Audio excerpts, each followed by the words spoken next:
या बातमीचे प्रायोजक आहे great Rajkamal circus. Advance booking सुरू।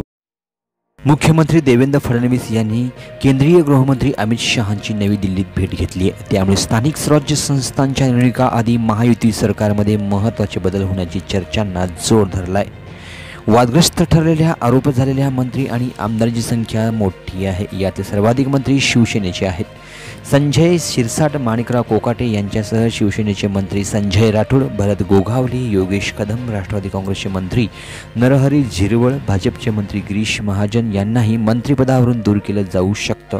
महायुती सरकारमधील अनेक मंत्र्यांची गच्छंती होण्याची दाट शक्यता आहे। शिवसेनेचे मंत्री संजय शिरसाट, राष्ट्रवादी काँग्रेसचे मंत्री माणिकराव कोकाटे यांची हकालपट्टी निश्चित मानली जात आहे।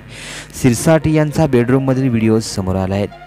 त्यात त्यांच्याजवळ पैशांनी भरलेली बॅग दिसत होती। त्यांच्या मुलाला हॉटेल खरेदी करता यावं यासाठी पात्रतेच्या अटी बदलण्यात आल्याचे आरोप झाले आहेत। शिरसाट यांना प्राप्तिकर विभागाची नोटीसही आलेली नाहीये। तर दुसरीकडे मंत्री कोकाटे विधान परिषदेत मोबाईलवर रम्मी खेळत असल्यानं अडचणीत आले आहेत। त्यांची अनेक विधानं वादग्रस्त ठरलेली आहेत। तर मित्रांनो, कोणत्या मंत्र्याला डच्चू मिळणार, कोणत्या मंत्र्यांना नवीन पदभार मिळणार ते आम्हाला कमेंट बॉक्समध्ये कमेंट करून नक्की कळवा। पाहत रहा सोलापुरी कट्टा न्यूज।